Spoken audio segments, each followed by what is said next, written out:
Morning जी, great morning दोस्तों। भूपेश आनंद मैं आपके सामने lecture number 1 I am going to start for section D cost management CMA USA part 1 examination and I have already completed section A. तो हमने already complete कर लिया था। फिर मैंने आपको बताया था कि why we should firstly do section D.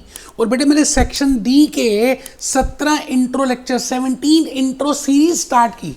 I think you must have seen that. और आपने मेरा last intro lecture in before starting with overhead costing मैंने कुछ बताया, अपनों से अपनी सी बात की कि यार आपको ऐसे ऐसे ऐसे करना चाहिए। You have to study like this, you have to plan like this, you should do firstly these chapters. तो उसके बेसिस पे ही आज भूपेश आनंद आपके सामने लेक्चर 1 बेटे ओवरहेड कॉस्टिंग का। आपके सीएमए यूएसए पार्ट 1 में there are 5 units in cost management, but वो सब बिखरे हुए हैं बेटे।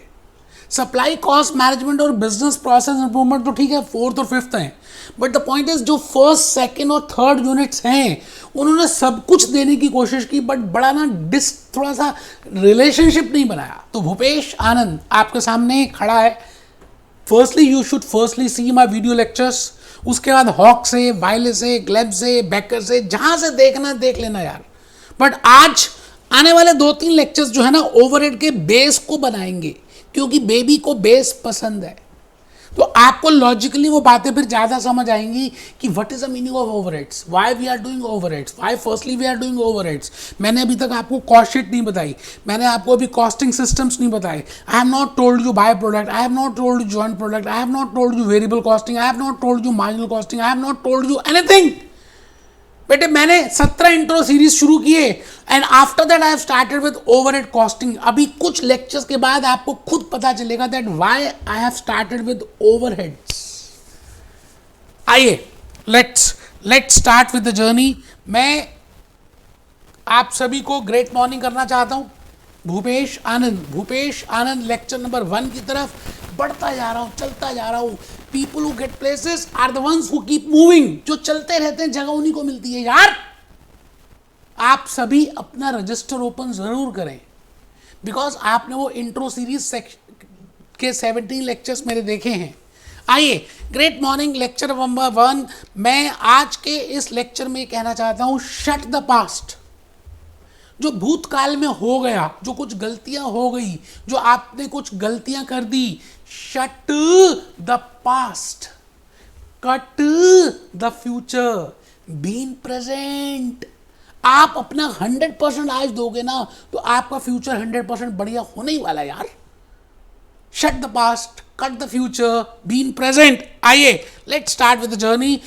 आज की इस जर्नी को स्टार्ट करने से पहले मैंने आपको सिटिंग पोस्चर दिखा दिया है।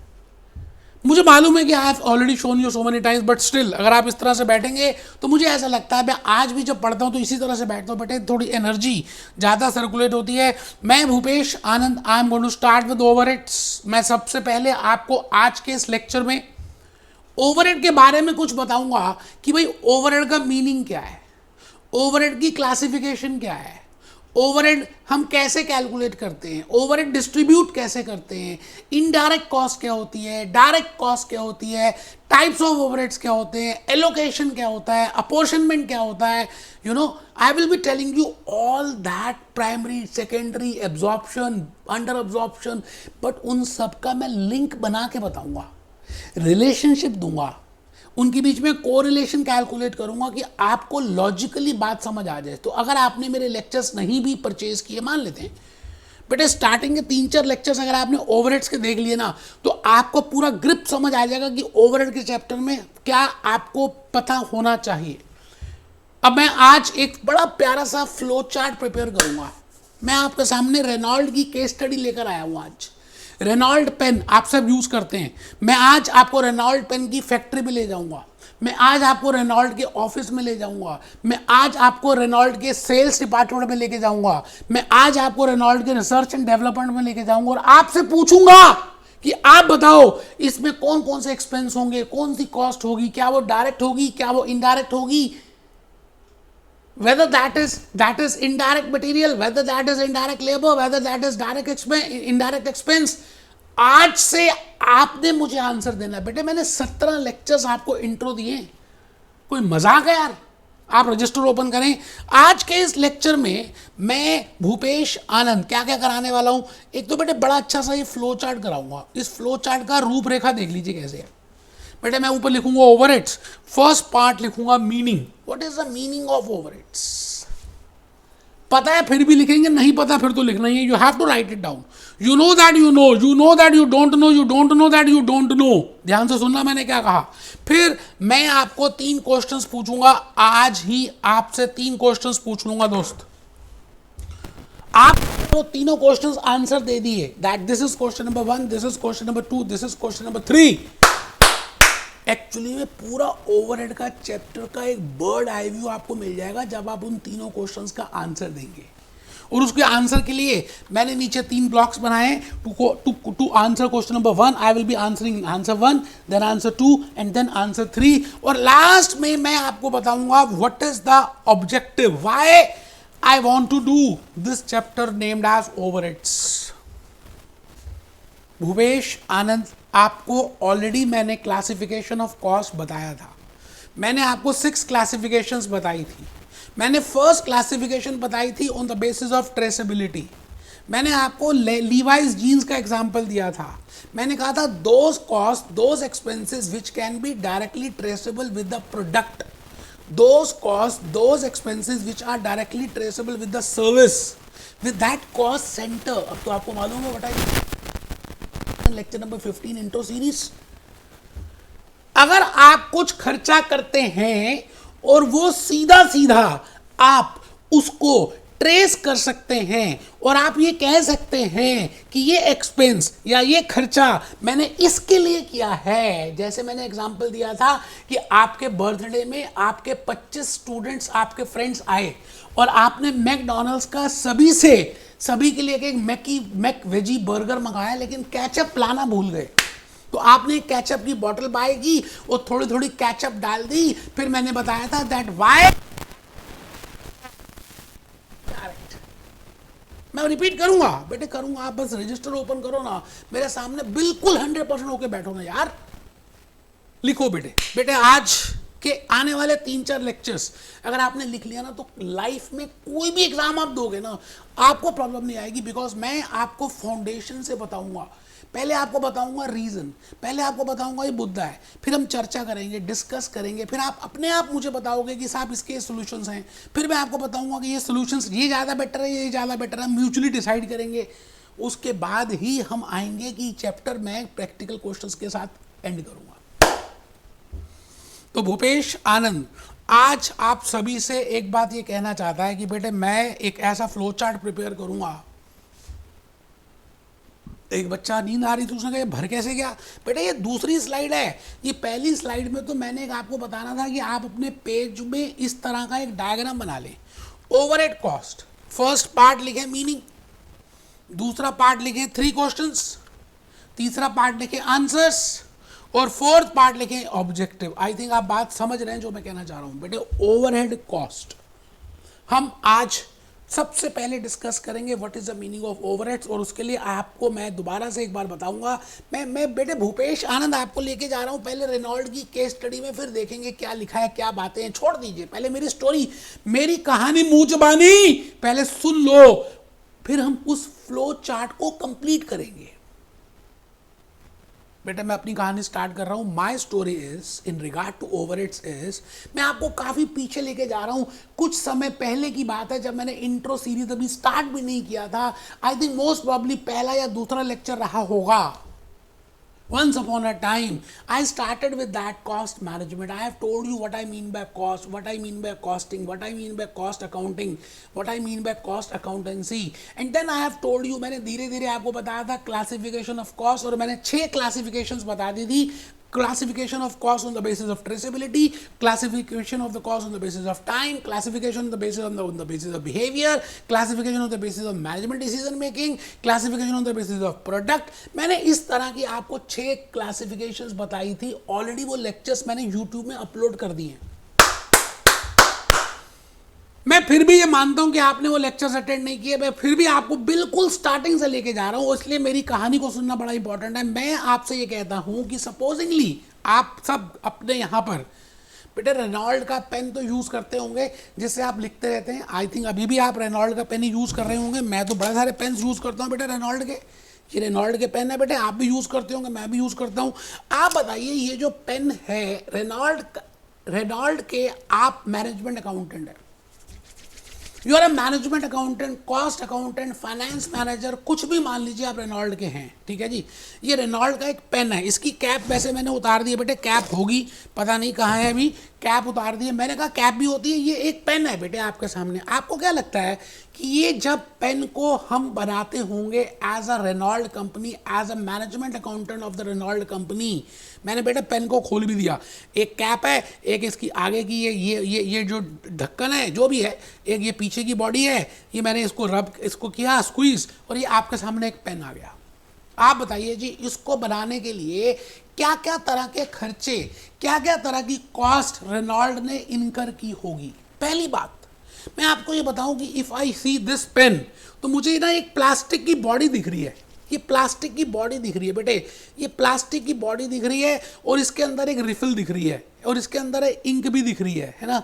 इट मीन्स जो मैं डायरेक्टली अपनी आंखों से ट्रेस कर सकता हूं, जो मैं देख सकता हूं, जिसका डायरेक्ट रिलेशनशिप है, जो मैंने रीजनेबली खर्चा कर दिया है, और मैं अगर उसकी कॉस्ट कैलकुलेट करना चाहूं तो मैं ये मोटा मोटी कह सकता हूं कि भाई साहब इस पेन को बनाने में एक तो ये बॉडी का जो खर्चा हुआ, प्लास्टिक की बॉडी लगी, इसमें रिफिल डली, उसके अंदर इंक डली, that is a material cost, and that too it is a direct material cost because I can easily trace that. But क्या लगता है ये जो पेन बनाना होगा कि अपने आप मशीन्स में बन गया होगा, या कुछ वर्कर्स भी खड़े होंगे बेटे प्रोड्यूस करने के लिए इस पेन को?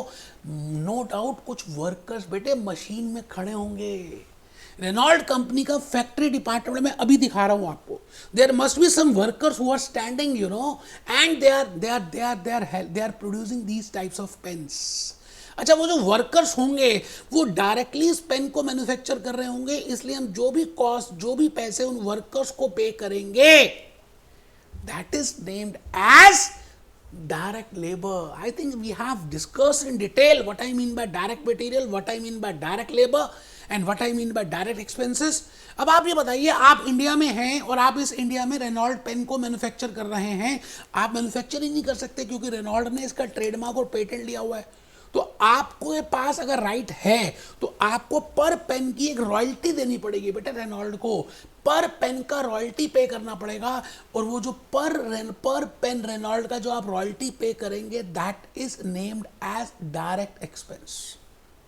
मैं रिपीट कर रहा हूं, आई रिपीट, मैंने कहा इस पेन को प्रोड्यूस करने के लिए, इस पेन को मैन्युफैक्चर करने के लिए रेनॉल्ड ने कुछ तो डायरेक्ट कॉस्ट इनकर की होगी और कुछ इनडायरेक्ट। मैं आज जो यहाँ पे खड़ा हूँ ना, यही तो बताना चाहता हूँ कि डायरेक्ट कॉस्ट वो होती है जो आप डायरेक्टली ट्रेस कर सकते हैं, आप डायरेक्टली कह सकते हैं, आप अपनी आंखों से देख सकते हैं कि भाई ये खर्चा हुआ होगा, ये मटेरियल होगा, ये डायरेक्ट वर्कर्स होंगे, ये हमने रॉयल्टी पे की होगी, so this is direct cost. But आज का ये जो लेक्चर है बेटे, मैं डायरेक्ट कॉस्ट के लिए नहीं कर रहा, मैं आपको आज जो बताना चाहता हूं दैट इज इनडायरेक्ट कॉस्ट। क्या लगता है आपको, क्या लगता है बेटा, रेनॉल्ड एक कंपनी जो पेन बनाती है बेटे, वो वर्कर्स खड़े हैं वहां पर वर्कर्स खड़े हैं।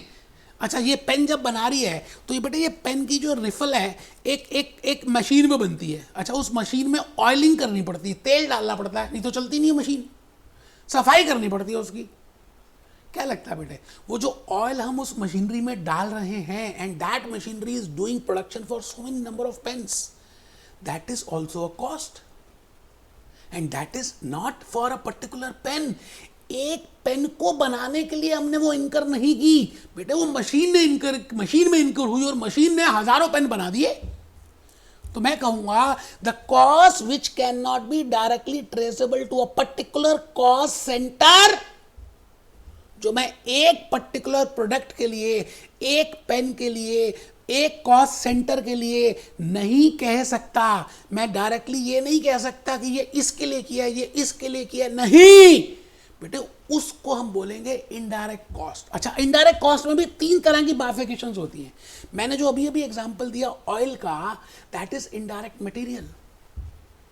अच्छा आप मुझे बताओ, जो वर्कर्स काम कर रहे होंगे रेनॉल्ड्स का पेन बनाने में, लेबरर्स जो वर्क कर रहे होंगे, कई बार वो बीड़ी सिगरेट पिएंगे, कई बार वो गप्पे मारेंगे, टाइम वेस्ट करेंगे, तो बेटा उनके ऊपर एक सुपरवाइजर होगा या नहीं होगा? Who will supervise their work कि काम ठीक तरह से कर रहे हैं नहीं कर रहे, कहीं ज़्यादा बातें तो नहीं कर रहे, कहीं ज़्यादा बीड़ी सिगरेट तो नहीं पी रहे? It means that supervisor is also is a cost which Renault company must be paying. But that supervisor is not doing production. That supervisor is not directly related with the production. But rather that supervisor is supervising the workers work. जो workers directly काम कर रहे हैं उस pen को produce करने के लिए। इसका मतलब जो सुपरवाइजर को हम पे कर रहे हैं, मैं नहीं पे कर रहा, रेनॉल्ड कंपनी जो पे कर रही है, मैं कहूंगा दैट इज इनडायरेक्ट लेबर। इसी तरह से रेनॉल्ड ने क्या पता उस डिपार्टमेंट का मैनेजर अपॉइंट किया हो, फैक्ट्री का मैनेजर, जहां पे बड़ी सारी मशीन्स हैं, आवाजें आ रही हैं, धाएं धाएं धाएं धाएं, हजारों वर्कर्स हैं, काम चल रहा है, सुपरवाइजर्स हैं, उन सबको मैनेज करने के लिए एक फैक्ट्री का मैनेजर अपॉइंट किया रेनॉल्ड्स ने।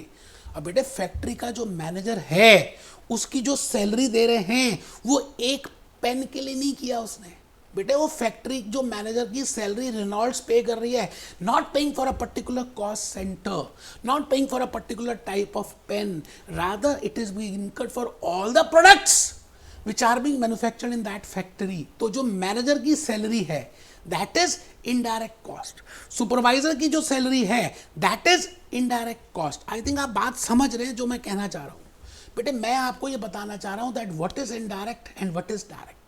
बड़ा ही सीधी सी एक समझदारी की बात है, जिसका सीधा सीधा आंख मटक्का, it means you can directly see Alia Bhatt and Ranbir, और उनकी आंखों में कुछ चल रहा है, आलिया ने कुछ इशारा किया, रणबीर को समझ आ गया, it means they have a direct relationship. It means if you can directly relate the cost with that unit, with that cost centre, अगर सीधा सीधा रिलेशनशिप है तो मैं कहूंगा उसको बोलते हैं डायरेक्ट कॉस्ट। बट बेटे एक चीज बताओ, रेनॉल्ड वालों ने सपोज करते हैं वो फैक्ट्री किराए पे ली हुई है, अच्छा अब उस फैक्ट्री का रेंट पे कर रहे हैं, अच्छा तो मुझे बताइए वो जो रेंट पे कर रहे हैं क्या एक पेन के लिए पे कर रहे हैं या सारे जो भी प्रोडक्शन हो रही है पूरे महीने में उसके लिए पे कर रहे हैं? बड़ी सिंपल सी बात है, it is not being incurred for a particular pen, it has not been incurred for a particular cost center. So I will say कि रेंट पे करना इनडायरेक्ट मटेरियल तो नहीं है, इनडायरेक्ट लेबर भी नहीं है, जिसका कोई नहीं है यारो उसका तो खुदा है, तो मैं कहूंगा that is indirect expense. I think आप बात समझ रहे हैं। भूपेश आनंद आज आपके सामने यही बात कहने वाला है कि बेटे direct material, direct labour, direct expense जो होते हैं वो तो हम डायरेक्टली सीधा का सीधा हम डाल सकते हैं उस प्रोडक्ट में, क्योंकि उसी के लिए इनकर हुए हैं। मुद्दा ये नहीं है कि मैं कैसे डालूं, मुद्दा ये है कि जो मैं इनडायरेक्ट एक्सपेंस इनकर कर रहा हूं, जो मैं इनडायरेक्ट मटेरियल इनकर कर रहा हूं, जो मैं इनडायरेक्ट लेबर इनकर कर रहा हूं, जो मैं इनडायरेक्ट एक्सपेंस इनकर कर रहा हूं, वो सभी के लिए हुए हैं, वो कॉमन में हुए हैं। सवाल ये आता है कि उसका कितना हिस्सा एक पेन की कॉस्ट पे डाला जाए। तो मैं भूपेश आनंद सबसे पहले तो यही बता रहा हूं कि ओवरहेड का मीनिंग क्या है, फिर उस ओवरहेड का मीनिंग समझने के बाद हम ये समझेंगे कि ओवरहेड्स किस किस डिपार्टमेंट में हो सकते हैं, कितनी तरह के हम क्लासिफाई कर सकते हैं, और उसके बाद अगर ओवरहेड्स हो गए and we have classified it, then how to distribute it, because we have done expenditure, we have incurred a cost, factory rent is a cost, oil is a cost, supervisor salary is a cost, but it cannot be directly related to the production, so that's why it is named as indirect cost. But the reason is, but the point is, but the question is how to bifurcate that cost, indirect cost, how to divide that cost, how to distribute that cost among the cost centers. I think थोड़ा सा एक idea तो आपको पता चल गया Reynold pens का। आप फर्स्ट पॉइंट अगर लिखना चाहें तो लिख सकते हैं बेटे, मेरी कहानी मुंह जबानी। मैंने कहा एक कंपनी को मैन्युफैक्चर करने के लिए, एक प्रोडक्ट या सर्विस रेंडर करने के लिए अलग अलग प्रकार के अलग अलग भांति भांति के एक्सपेंस करने पड़ते हैं, भांति भांति के कॉस्ट करने पड़ते हैं। जैसे आप सुबह से लेकर रात तक अलग अलग तरह की चीज़ें खाते रहते हो। सुबह उठते हो तो मॉर्निंग टी पीते हो, फिर उसके बाद बिस्किट्स खाते हो, फिर ब्रेकफास्ट करते हो, फिर मैंगो शेक पीते हो, फिर लस्सी पीते हो, फिर लंच करते हो, फिर टोस्ट खाते हो, फिर फ्रूट्स खाते हो, फिर डिनर करते हो, फिर स्प्राउट्स लेते हो, फिर स्वीडिश। बेटे कितने तरह की चीज़ें आप इनकर खाते हो पूरा दिन, जिससे आपको कार्बोहाइड्रेट, फैट्स, प्रोटीन्स मिलते हैं। इसी तरह से एक मैन्युफैक्चरिंग एंटिटी, मैंने आज एग्जांपल दिया रेनॉल्ड पेन्स का, that Reynold company has to incur different types of expense. And similarly if I as a Bhupesh Anand classes is rendering services to you, क्या लगता है मुझे नहीं कॉस्ट इनकर करनी पड़ती होगी? बेटे हजारों तरह के खर्चे मीट करने पड़ते हैं जो आपको दिखते भी नहीं है। तो आप फर्स्ट पॉइंट लिखिए, फॉर मैन्युफैक्चरिंग अ प्रोडक्ट और रेंडरिंग अ सर्विस। या तो मैं प्रोडक्ट बना रहा हूँ या कोई सर्विस दे रहा हूँ, या तो मैं कोई कॉन्ट्रैक्ट बना रहा हूँ, ब्रिज बना रहा हूँ, या मैं कोई कार बना रहा हूँ एज ए मारुति सुजुकी, और I am preparing manufacturing a pen for Reynolds pen, और I am manufacturing paints for Nerolac paints, और I am rendering services as HDFC bank, as ICICI, as Bhupesh Anand classes. कुछ भी हम कर रहे हैं तो उसके लिए we have to incur different types of expense.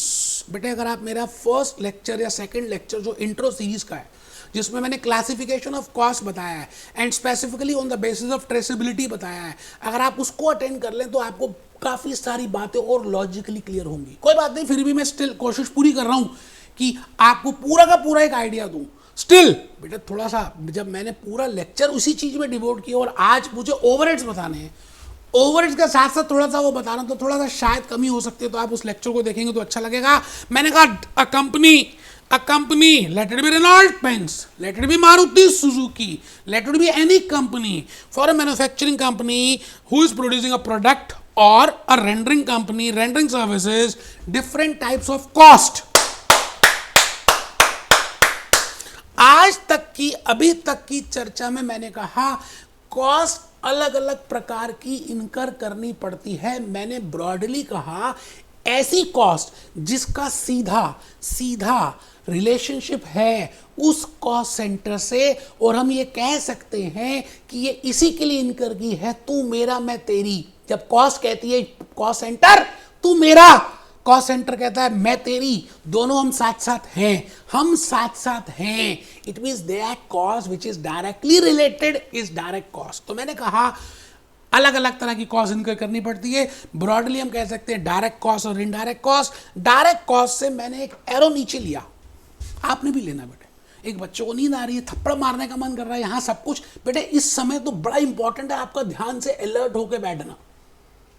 अच्छा, अब फिर मैंने कहा डायरेक्ट कॉस्ट क्या होती है पता है आपको, मुझे मालूम है, बट स्टिल कुछ बच्चों ने आज का लेक्चर ही पहला लेक्चर देखा यूट्यूब में, तो बेटे मैं उनको ये कहना चाहता हूं बेटे that cost which is directly related with that cost centre.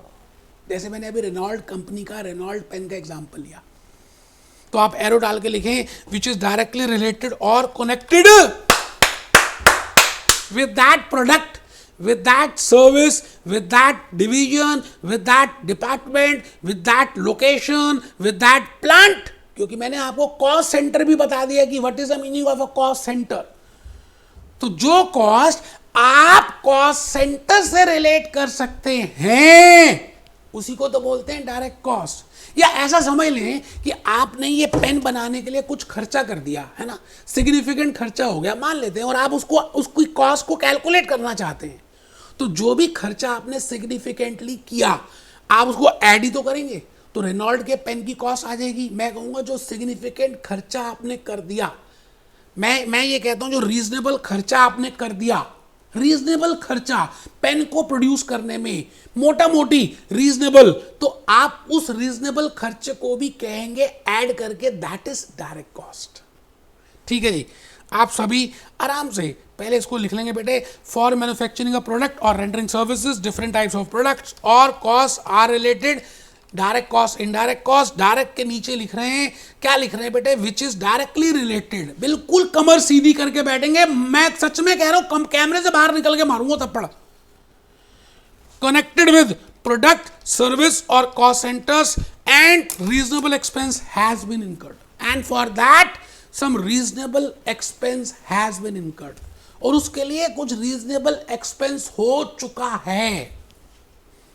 मैं कहता हूं इसका नाम है डायरेक्ट कॉस्ट। अभी अभी मैंने आपको रेनॉल्ड पेन की रियल केस स्टडी बताई है बेटे, कसम होगी अगर आपने ये केस स्टडी नहीं लिखी तो रेनॉल्ड लिखिए, रेनॉल्ड पेन, रेनॉल्ड पेन लिखिए, और पेन में मैंने लिखा रीजनेबल खर्चा जो उन्होंने किया, it can be divided into two parts. That खर्चा कैन बी अ डायरेक्ट खर्चा और that can be a indirect खर्चा। इफ आई से इट इज अ डायरेक्ट खर्चा, it means that is directly related with that unit, that centre, that pain, and that can be a direct material, direct labor और direct expense। मैंने अभी भी example दिया जो royalty का, that is a direct expense। फिर मैंने इसकी प्लास्टिक बॉडी का बताया, that is a direct material। फिर इस पे जो लेबर खड़े हुए, लोग वर्कर्स खड़े हुए for producing it, it is a direct labour. But जो सुपरवाइजर खड़ा हुआ वो इनडायरेक्ट में आएगा, मैनेजर की सैलरी जो थी इनडायरेक्ट में आएगा, फैक्ट्री का जो रेंट है वो इनडायरेक्ट में आएगा, इलेक्ट्रिसिटी का जो बिल है वो इनडायरेक्ट में आएगा, क्योंकि जो एक के लिए नहीं हुआ, सबके लिए हुआ, कॉमन में हुआ, सबके साथ हुआ, दैट इज इनडायरेक्ट। तो आप जल्दी से पूरा का पूरा ये फ्लो चार्ट प्रिपेयर कर रहे हैं, रेनॉल्ड केस स्टडी करेंगे बेटे, पूरा समझेंगे। Reynold, reasonable, direct material, direct labour, direct expense. मैंने एग्जांपल भी लिख दिया, बॉडी जो मैंने एग्जांपल दिया आपको, plastic body, it is a direct material, उसमें जो रिफिल डली है that is a direct material. And royalty paid to Renault company for manufacturing a pen, that is a direct expense। And if I say indirect, oil or the supervisor's salary or the rent which I am paying, that can be indirect expense। बेटे अब मैं अगर आपसे पूछूं कि आपको Reynold pen की cost calculate करनी है कि एक पेन में बनाने में कितनी लागत आई, कितना खर्चा आया, और मैं आपको कुछ इंफॉर्मेशन मुहैया करा रहा हूं, आई एम गिविंग यू सब information. I am telling you that the direct material, that is a pen, refill and all that is costing 10 rupees, and the cost of direct labor, that is the workers who are involved in producing this, is let it be 5 rupees per pen। और एक tool use करना पड़ता है, मैं कहता हूं जी Reynold वालों को एक टूल यूज करना है इस पेन को बनाने के लिए, और वो टूल आता है 100 रुपए का, और उसमें 10 ही पेन बनते हैं बस। इसका मतलब मैं 100 रुपीज़ डायरेक्टली एक पेन में डायरेक्टली नहीं डाल सकता, मुझे इसको बांटना पड़ेगा, क्योंकि ये कॉस्ट डायरेक्ट नहीं है। इसका मतलब जो कॉस्ट मैं सीधा सीधा एक पेन की कॉस्ट में कैलकुलेट करने के लिए ऐड कर सकता हूं उसको डायरेक्ट बोलते हैं, और जो कॉस्ट मैं ऐड नहीं कर सकता उसको मैं कहूँगा मुझे डिवाइड करना पड़ेगा, बांटना पड़ेगा। जैसे मैंने एग्जांपल दिया 100 रुपीज़ की टूल की कॉस्ट है और 10 पेन्स बना सकते हैं, 10 पेन बनाने के बाद टूल खराब हो जाएगा, नया टूल लेना पड़ेगा। तो बेटे एक टूल, एक पेन के लिए 10 रुपये का कॉस्ट मैंने निकाला, मैंने कहा जी 25 रुपये is the cost. It is inclusive of direct cost and indirect cost. When I say this tool, it is when I say the tool cost is indirect. जो टूल के ऊपर खर्च हुआ उसको हम इनडायरेक्ट बोलेंगे। 25 रुपये आ गया। मैंने कहा जो खर्चा बांटना नहीं पड़ता, जैसे मुझे मटेरियल नहीं बांटना पड़ा, लेबर नहीं बांटनी पड़ी, डायरेक्ट कॉस्ट, और जो कॉस्ट मुझे बांटनी पड़ती है, डिस्ट्रीब्यूट करनी पड़ती है, सबको देनी पड़ती है, उसको हम कहेंगे it is indirect. I think यहां तक तो बात सबको समझ आ चुकी है। बेटे मेरी कहानी चल रही है इस समय, एक बच्चे को तो समझ ही नहीं आ रहा क्या हो रहा है। बेटे मैं इस समय अपनी कहानी बता रहा हूँ, चैप्टर का नाम है ओवरहेड्स। बेटे लेक्चर नंबर 1 है। मैं आपसे कह रहा हूं what is the meaning of overheads. एक बच्चा कहता है जो ऊपर से निकल जाए, सिर से निकल जाए। The word meaning of overheads अगर आप देखें, उसका शाब्दिक मीनिंग देखें, ऐसा खर्चा, ऐसी कॉस्ट जो ऊपर से चली जाए, ऊपर से मोटा मोटी जो ऊपर से होती है, ऊपरी तौर पे जो होती है, उसी को बोलते हैं ओवरहेड्स। तो मैंने सेकंड पॉइंट में लिखा ओवरहेड्स। अच्छा मैं अब आपसे ये कहना चाहता हूं कि क्या आपने कभी किसी कंपनी के डिपार्टमेंट्स को देखा है? कि आप मुझे क्या बता सकते हैं कि एक कंपनी में कितने तरह के डिपार्टमेंट्स होते होंगे? देखिए बेटा, टिपिकली तो मैं कह सकता हूँ फैक्ट्री डिपार्टमेंट तो किसी भी मैन्युफैक्चरिंग एंटिटी में होता ही होगा, जिसमें फैक्ट्री मैनेजर होगा, सुपरवाइजर होंगे, वर्कर्स होंगे, मशीन्स होंगी, प्रोडक्शन हो रही होगी और आवाज आ रही होगी धाए धाए धाए धाए। दूसरा एक डिपार्टमेंट होगा रेनॉल्ड्स में, जहां पर आप सब बैठेंगे, अकाउंटेंट्स बैठेंगे, फाइनेंस मैनेजर्स बैठेंगे, जहां पे डायरेक्टर्स बैठेंगे, जहां पर प्रिंटर होगा, कंप्यूटर होगा, एसी होगा, पॉलिसीज फ्रेम करेंगे, कमेटीज बनेंगी, बेटे फॉर्मुलेट होंगी, उसको हम कहेंगे एडमिन डिपार्टमेंट, जो सभी कंपनी को कंट्रोल करेगा। अच्छा, रेनॉल्ड्स वाले क्या करते होंगे, एक ब्रांड एम्बेसडर भी इनको अपॉइंट करना पड़ता होगा। मान लेते हैं इन्होंने आलिया भट्ट को अपॉइंट कर लिया। अब आलिया भट्ट कहेगी जब भी मैं अपनी डायरी लिखती हूँ ना, मैं रेनॉल्ड का पेन लिखती हूँ, यूज करती हूँ, क्योंकि रेनॉल्ड का पेन जैसे ही मेरे हाथ में आता है ना, तो मेरे पास बड़े बड़े ना क्रिएटिव आइडियाज आ जाते हैं। अब आलिया भट्ट की तो मैरिज नहीं हुई अभी तक, तो बड़े चाहने वाले हैं उसके, तो जो आलिया भट्ट कहेगी, क्या लगता है बाकी सब भी कुछ करना शुरू कर। It means to create that demand, Reynold has to do some selling, has to appoint a brand ambassador and then to distribute those pens. बेटे अलग अलग जगह जगह जगह पेपर्स खत्म हो रहे हैं बच्चों के, ऑफलाइन स्टार्ट हो रहा है पोस्ट कोविड, तो अब सबको पेन चाहिए। अभी तक तो लिखने का काम ही खत्म हो चुका था, तो बेटे उनको डिस्ट्रीब्यूट करने पड़ेंगे, बड़े बड़े कार्टून्स बनाने पड़ेंगे, उनकी पैकिंग करनी पड़ेगी और डिस्ट्रीब्यूट करके शॉपकीपर्स को देने पड़ेंगे। उसके बाद उनको कुछ और भी करना पड़ेगा, रिसर्च एंड डेवलपमेंट। क्या लगता है बेटे, आपने कभी नोट किया कि रेनॉल्ड्स बार बार नए तरह के पेन्स के साथ आ रहा है, नए तरह के मॉडल्स के साथ, नए तरह के निब के साथ, नए तरह की इंक के साथ। बेटे research, it means they have to find out the new ways. अगर कॉम्पिटिटर से आगे बढ़ना है तो उनको नए नए तरीके, नए नए तरह के पेन, नई बॉडीज, नई qualification, they have to do it, उसको बोलते हैं रिसर्च। तो it means if for a manufacturing entity, we can say broadly there are 4 types of departments। आपने लिखना है, आप रेनॉल्ड की केस स्टडी कर रहे हैं बेटे, इसके बाद हम ज्यादा कुछ बताऊंगा नहीं, खत्म होने वाला लेक्चर। मैंने छोटे छोटे पार्ट में 3-4 लेक्चर्स बना दिए कि आप सभी पार्ट को एंजॉय करें। आज का ये जो लेक्चर है, I have just devoted at what I mean bye direct cost, what I mean bye overheads, और उस फ्लो चार्ट को कंप्लीट करेंगे। और कुछ नहीं करना यार, आज वर्ड मीनिंग के लिख चुके हैं। For a manufacturing entity Reynold overheads can be classified as. मैंने कहा रेनॉल्ड को क्लासिफाई करने से पहले आपको ये पता होना चाहिए कि एक मैन्युफैक्चरिंग एंटिटी में एक तो फैक्ट्री डिपार्टमेंट होता है, एक प्रोडक्शन डिपार्टमेंट होता है, एक वर्क्स डिपार्टमेंट होता है। एक बच्चा कहता है ये अलग अलग, बेटे सब एक ही है, सिनोनिम्स बताए। And one is office department और admin department, and third is selling and distribution department, and the fourth is research and development department. भाई पहले 3 तो होते ही होते हैं, अगर फोर्थ रिसर्च ना भी हो तो पहले 3 तो होंगे। अच्छा, फैक्ट्री जो डिपार्टमेंट है ना, उसमें 2 तरह की कॉस्ट इनकर होती है। डायरेक्ट कॉस्ट सारी की सारी होती फैक्ट्री में ही है, क्योंकि the cost which is directly related to that particular unit और दैट पर्टिकुलर प्रोडक्ट और दैट पर्टिकुलर सर्विस और दैट पर्टिकुलर कॉस्ट सेंटर, वो होगी खाली फैक्ट्री में। इसका मतलब आज के बाद एक बात समझ लेना दोस्तों, भाई और बहनों, I want to say you that direct cost is always incurred in factory. It cannot be incurred in office, it cannot be incurred in selling, it cannot be incurred in distribution department, it cannot be in research and development, because production is only done in factory, and the cost which is directly related with factory is named as direct cost. You getting my point?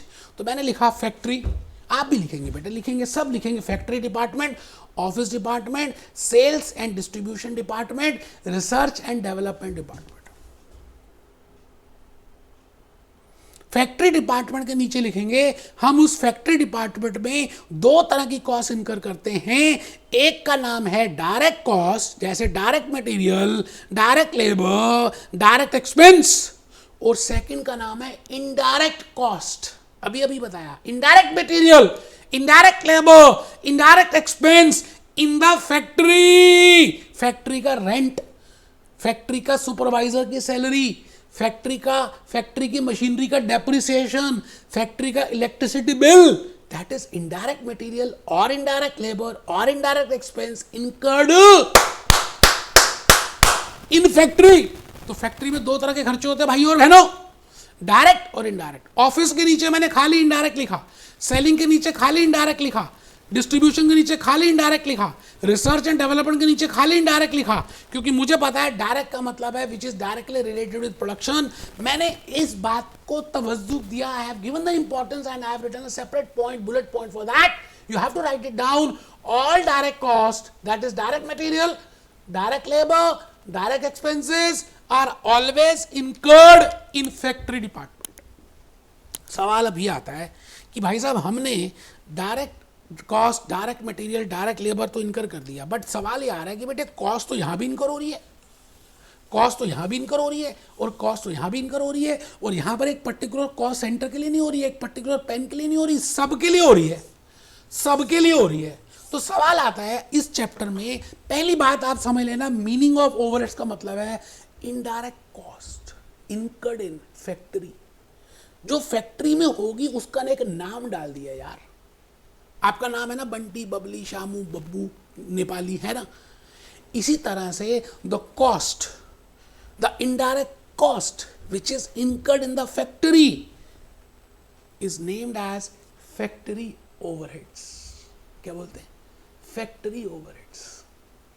And the indirect cost, because I cannot incur direct cost in office, and the indirect cost which is incurred in the office and admin is named as office overheads or admin overheads. Similarly, selling and distribution overheads. Similarly, research and development overheads. I think आप बात समझ रहे हैं। Factory तो आपको सबको समझ आ गया, ऑफिस भी समझ आ गया, सेलिंग एंड डिस्ट्रीब्यूशन समझ आ गया। अभी एक बच्चा कहता सर ये बताओ रिसर्च एंड डेवलपमेंट क्या होता है। बेटा आप मुझे बताओ, कोविड सिनेरियो के बाद आज हम पोस्ट कोविड सिनेरियो में एंटर कर चुके हैं। आपको पता है वैक्सीन को निकालने के लिए पहले रिसर्च हुई थी, हमें नहीं पता था वैक्सीन बन भी जाएगी या नहीं बन जाएगी। कितनी फार्मास्यूटिकल कंपनीज ने कितने साइंटिस्ट को बिठाया, बुलाया और रिसर्च करने को कहा। जब आप एक नए प्रोडक्ट को ढूंढने की मेहनत करते हो, मुशक्कत करते हो, मटेरियल खर्च करते हो, एपरेटस लगाते हो with the thought that you can invent a new product, पता नहीं होगा या नहीं होगा, uncertainty is there, that is named as research. अच्छा, जब हमें पता चल गया कि ठीक है ये कोविड शील्ड की जो वैक्सीन है बिल्कुल ठीक है, अब हम इसको आगे कर सकते हैं, तो उसके बाद उसको कमर्शियल यूज में उसकी प्रोडक्शन को शुरू करना, उसको बोलते हैं development. My dear friends, there is a difference between research and development. Research का मतलब है नए प्रोडक्ट को, नए प्रोसेस को ढूंढना, निकालना, बनाना, और उसके बाद जब वो पता चल जाए तो उसको इम्प्लीमेंट करना कमर्शियल यूज के लिए, उसको डेवलपमेंट बोलते हैं। तो there are 4 types of classifications of overheads my dear friends. The first is production overheads, I can name it as works overhead, I can name it as production factory overheads, and the second is office overheads or admin overheads, and the third is selling and distribution overheads, and the fourth is research and development overheads. आराम से, कुछ मुश्किल है नहीं बेटे, बेटे ईमानदारी से बता रहा हूं आपको, सबको मैं यही बात कह रहा हूं कि आज आप सभी ने जाने से पहले एक बिग क्वेश्चन लिख के जाना है, बस बेटा लास्ट है, फिर फ्लो चार्ट कंप्लीट करेंगे, खत्म। अब मैं आपसे ये कहना चाहता हूं कि जो इलेक्ट्रिसिटी का बिल आ रहा है, जो फैक्ट्री का रेंट पे हो रहा है, जो सुपरवाइजर की सैलरी है, जो मैनेजर की सैलरी है, जो अकाउंटेंट की सैलरी है, जो आलिया भट्ट की ब्रांड एम्बेसडर की सैलरी है, और जो रिसर्च के खर्चे हैं, वो सब भी तो उन्हीं प्रोडक्ट्स के लिए इनकर हो रहे हैं। तो जब आप किसी प्रोडक्ट की कॉस्ट निकालेंगे तो 2 तरह की कॉस्ट ऐड करेंगे, एक डायरेक्ट कॉस्ट और एक इनडायरेक्ट कॉस्ट। बेटा ध्यान से, पहले 3-4 लेक्चर्स अगर आपने ओवरहेड्स के कर लिए ना तो आपको बेसिकली लॉजिकली समझ आ जाएगा, फिर रटना नहीं पड़ेगा, याद करना नहीं पड़ेगा, याद हो जाएगा, क्योंकि आपको कंसेप्ट्स पता है, बेबी को बेस पसंद है। तो मैं आपसे आज यही बात कर रहा हूं, अपनों से अपनी सी बात, कि यार एक रेनॉल्ड कंपनी ने खर्चे तो और भी बड़े सारे किए, तो जब उसको रेनॉल्ड के पेन की कॉस्ट निकालनी होगी तो वो 2 तरह के खर्चे ऐड करेगा, एक डायरेक्ट खर्चे और एक इनडायरेक्ट खर्चे, दोनों ऐड कर दिए। सवाल ये आता है कि इनडायरेक्ट खर्चे तो अलग अलग पेनों पे इनकर हुए हैं, अलग अलग मॉडल्स पे इनकर हुए हैं, कॉमन हुए हैं, तो उनको पहली बात, उन इनडायरेक्ट खर्चों का नाम है ओवरहेड्स। दूसरी बात, उनको किस तरह से ऐड किया जाए, बांटा जाए, डिस्ट्रीब्यूट किया जाए, किस में, उन प्रोडक्ट्स में, इसको बोलते हैं ओवरहेड डिस्ट्रीब्यूशन। तो आने वाले लेक्चर्स जो है ना बेटे वो ओवरहेड डिस्ट्रीब्यूशन की बातें करेंगे। आई थिंक आपको मुद्दा समझ आ गया है। अच्छा जी, तो मैं आपसे बिग क्वेश्चन के लिए कहता हूं, आप लिखेंगे a treatment of indirect cost. It means the indirect cost which is incurred in factory, the indirect cost which is incurred in office, the indirect cost which is incurred in selling, the indirect cost which is incurred in research and development। इन चारों departments में जो भी cost incur हुई है बेटे हम उसी को कहते हैं how to do the treatment for that. जैसे मैंने अभी एग्जांपल दिया electricity bill, it can be for office, it can be for sales, it can be for for research and development, it can be for factory or the rent और the supervisor salary as a case में भी। तो सवाल ये आता है कि अब हम उन सब को समझने के लिए, मैंने आपको कहा शुरू के 3-4 लेक्चर्स बड़े इंपॉर्टेंट हैं बेटे। जो ओवरहेड्स हैं, जो नेक्स्ट लेक्चर से काम कहानी शुरू होगी किस्मत की, अभी खत्म थोड़ी हुआ ये लेक्चर, सीधी होके बैठो यार। Now to understand, now to answer this question, that what is a big question, that how to treat that indirect cost, how to do that accounting, how to distribute it, उसके लिए आपको कुछ ज्ञान होना चाहिए इस मटके का। मैंने एक मटका बना दिया बेटे। नेक्स्ट लेक्चर से मैं आपको इस पूरी बात का ज्ञान देने के लिए मुझे आपको 3-4 बेसिक बातें पहले बतानी पड़ेंगी। मुझे ये बताना पड़ेगा कि टाइप ऑफ डिपार्टमेंट्स कौन से होते हैं, what I mean by production department and what I mean by service department, what I mean by research and development, what I mean by repair and maintenance, what I mean by warehouse. इसका मतलब department कितने प्रकार के होते हैं। वैसे मैं आपको बता दूं there are 2 types of departments, one is production department and second is service department. मैं आपको बताऊंगा नेक्स्ट लेक्चर में कि मैं इनको अलग अलग क्यों करना चाहता हूँ। ठीक, दूसरी बात, I have to tell you for distributing, my objective is I want to distribute that indirect cost, I want to distribute that overhead cost। उसके लिए मुझे पता होना चाहिए the meaning of allocation, what I mean by allocation, what I mean by apportionment, what I mean by primary distribution, what I mean by secondary distribution। इतना सब करने के बाद मैं आपको बताऊंगा मुझे absorption कैलकुलेट करना है। वो सारी कॉस्ट खींच के मैं यूनिट में absorb, मैं सेंटर में absorb करा दूंगा। जैसे जैसे जैसे भगवान ना करे किसी का ब्लड निकल रहा हो तो हम कॉटन से क्या करते हैं, उसको एब्जॉर्ब कर लेते हैं कि वो सारा ब्लड एब्जॉर्ब हो गया उस कॉटन में। तो मैं भूपेश आनंद आपको एक बड़े लंबे से प्रोसेस के साथ, 3-4 लेक्चर के छोटे छोटे लेक्चर्स के प्रोसेस के साथ इस पूरे मटके को कराऊंगा बेटे। एक बच्चा कहता है मटका बनाना बेटे, मैंने कहा बनाना है। The point is I want to tell you that how direct material, direct labour I can directly add direct expense, but how much indirect expense I have to add, how to add that factory overheads, how much office overheads I should add, how much selling overheads I should add. For that I should be aware of these things. ये basic बातें मुझे पता होनी चाहिए। जैसे types of departments मुझे पता होना चाहिए, एलोकेशन एंड अपॉर्शनमेंट मुझे पता होना चाहिए, प्राइमरी एंड सेकेंडरी डिस्ट्रीब्यूशन मुझे पता होना चाहिए, एब्जॉर्प्शन रेट, एब्जॉर्प्शन मुझे पता होना चाहिए। ये 4 बातें मुझे पता होनी चाहिए। आइए जी, भूपेश आनंद के साथ मैंने आज आपको जहाँ छोड़ा था वहीं से पकड़ रहा हूँ बेटे दोबारा से। सर कहाँ छोड़ा था बेटे? मैंने आपको ये कहा था ना आज हम फ्लो चार्ट बनाएंगे। अभी मैंने विकीपीडिया से, अभी मैंने गूगल से अभी गाना भी दिखाना यार, 5 मिनट की तो बात रह गई है। आप सभी इस फ्लो चार्ट को कंप्लीट कर रहे हैं, अब समझ आएगा आपको ये फ्लो चार्ट। बेटे फर्स्ट लिख रहे हैं meaning of overheads. When I say overheads I mean it is indirect cost, I mean it is indirect material, I mean it is indirect labor, and I mean it is indirect expense. That is named as overheads. We have already discussed that. Now, if I want to really understand the costing, if I want to really find out how much amount of overheads I should add in a product or in a cost center, I have to answer these 3 questions. आपको मेरे 3 questions का answer देना पड़ेगा। Question number 1, how overheads are classified. Overheads को हम कैसे classify कर सकते हैं? जैसे मैंने अभी भी बताया, factory overheads, office overheads, selling overheads, research and development overheads. इसका मतलब पहले क्वेश्चन का तो आंसर आज हमने कर ही लिया। अच्छा, दूसरा क्वेश्चन जो नेक्स्ट लेक्चर से स्टार्ट होगा, what I mean bye allocation. लिखिए व्हाट इज एलोकेशन। फिर दूसरे में जगह नहीं थी, मैंने लिखा अपॉर्शनमेंट। फिर जगह नहीं थी, मैंने लिखा प्रोडक्ट प्राइमरी डिस्ट्रीब्यूशन। फिर जगह नहीं थी, मैंने लिखा सेकेंडरी डिस्ट्रीब्यूशन। आप सभी ने लिखने हैं, ये फ्लो चार्ट प्रिपेयर करना है, मैं सच में कह रहा हूं आपको। फिर next question 3, what is absorption, what I mean by under absorption, what I mean by over absorption, what are the methods of secondary distribution, सब बताऊंगा। आप बस टेबल फ्लो चार्ट पूरा बनाइए। मीनिंग ऑफ ओवरहेड्स आपने लिख लिया, 3 क्वेश्चंस लिख लिए बेटे। इस 3 क्वेश्चंस का आंसर करने के लिए मुझे 3 आंसर्स आपको देने पड़े, बस यही है ओवरहेड्स।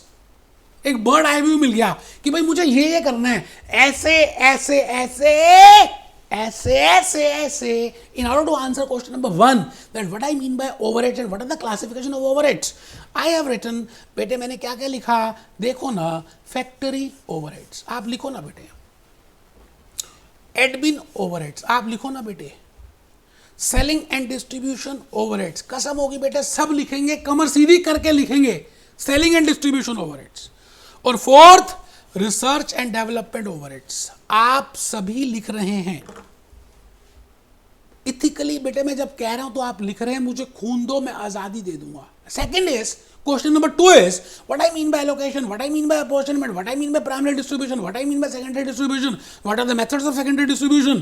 उसके लिए मैंने कहा आपको मैं 4 बातें बताऊंगा। एलोकेशन का मतलब, अपॉर्शनमेंट का मतलब, प्राइमरी डिस्ट्रीब्यूशन का मतलब, सेकेंडरी डिस्ट्रीब्यूशन का मतलब, और अभी लिख लीजिए shared services. I will tell you what I mean by shared services. जब एक सर्विस डिपार्टमेंट दूसरे सर्विस डिपार्टमेंट को सर्विस देता है उसको बोलते हैं शेयर्ड सर्विसेज। देखेंगे क्या है, अभी आप आंसर नंबर 2 लिखिए। Question number 3, what I mean bye absorption, what I mean bye absorption, overhead absorption. Answer number 3 है बेसिस ऑफ एब्जॉर्प्शन की बातें करेंगे। बड़ा प्यारा सा बेटा, लॉजिकली क्लियर होगा आपको कि हम पहले यहां थे, फिर यहां गए, फिर यहां पर आए, चलते जाओ चलते जाओ, चलते चलते कौन मिला, पहले आंसर 1 मिला, आंसर 1 के बाद चलते जाओ चलते जाओ, चलते चलते कौन मिला, एलोकेशन मिला, पोर्शन मिला, प्राइमरी डिस्ट्रीब्यूशन मिला, सेकेंडरी मिला। इन सब के करने के बाद ही आपको अब्जॉर्प्शन कर सकते हैं। तो चलते चलते कौन मिला, ओवरहेड अब्जॉर्प्शन मिला। And for that we have to do under absorption, we should understand over absorption. बेटे मैंने बड़ी मेहनत की है, मैं आपको क्या बताऊं, इतनी मेहनत की है कि आप सोच भी नहीं सकते कि मैंने क्या क्या आपके लिए निकाला है। बेटे रेनॉल्ड पेन की मैं आज वेबसाइट पे गया, मैंने रेनॉल्ड पेन के फैक्ट्री की बातें करी कि भाई फैक्ट्री कौन सी है इसकी, इसमें फैक्ट्री में बनाते कैसे हैं, हाउ दे प्रोड्यूस इट। उसके बाद मैं चला गया कहाँ बेटे, विकीपीडिया में रेनॉल्ड पेन की बातें करेंगे, पूरी केस स्टडी करेंगे बेटे आने वाले लेक्चर्स में ओवरहेड्स के रेनॉल्ड पेन के ऊपर। मैं सब कुछ रियलिटी में जोड़कर टच करके बताऊंगा यार। Reynold pens is a Indian brand. Now, if they are charging royalty from the Indian companies, that brand, तो उसकी बातें करेंगे, रेनॉल्ड पेन की डिस्कशन करेंगे। A brand is a matter name, design, symbol, because you are using a symbol. Business, Argentina, Bitto pens, it means हम discuss करेंगे बेटे, ये सारी बातों को मैं डिस्कस करूंगा और आपको बताऊंगा रियल लाइफ के एग्जांपल से। Overhead are all the cost in the income statement for a direct, except for direct material को छोड़कर, डायरेक्ट लेबर को छोड़कर, डायरेक्ट एक्सपेंस को छोड़कर, indirect, and that is overheads. I think आपको बात समझ आ रही है जो मैं कहना चाह रहा हूं आपको। तो बेटे आज के इस लेक्चर में मैंने ज्यादा कुछ भी नहीं बताया, मैंने आपको एक ओवरहेड कॉस्टिंग को इंट्रोड्यूस किया, मैंने आपको एक बर्ड आई व्यू का एक फ्लो चार्ट बताया। अब उसकी लिंकेज आने वाले 3-4 लेक्चर्स में बताऊंगा। प्लीज पहले 3-4 लेक्चर्स मिस मत करना, मैं सभी यूट्यूब में अपलोड करने वाला हूं, सो दैट आपके लॉजिकली कंसेप्ट क्लियर हो जाएं। शुरू के 3-4 लेक्चर्स जो अपलोड करेंगे बेटा। Be happy, B jolly, B cheerful.